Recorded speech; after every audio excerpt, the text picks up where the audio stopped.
Parmi les œuvres exposées, un point commun. La représentation du modèle noir à travers le temps et surtout la vision de l'artiste dans son contexte historique. Des peintures de Géricault représentant ici Alexandre Dumas, aux dessins exceptionnels de Picasso. Une identité noire s'est forgée dans le monde de l'art. Les contributions furent nombreuses, de l'époque coloniale aux années 50, dans des périodes de l'histoire parfois marquées par de sombres idéologies racistes. Toute la première partie du XIXe siècle, le fait d'être pour l'abolition de l'esclavage ou contre l'abolition de l'esclavage était une manière de se positionner politiquement du côté droite ou gauche. C'est pour ça qu'un artiste comme Géricault se présentait comme un artiste progressiste en étant également contre l'esclavage ou en tout cas pour l'abolition de l'esclavage.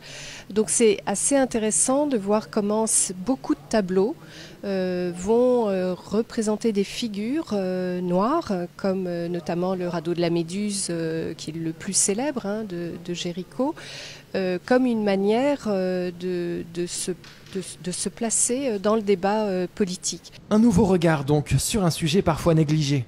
Après New York et Paris, le Memorial Act de Pointe-à-Pitre offre cette fois un écrin particulièrement adapté pour ses œuvres et ses témoignages de l'histoire.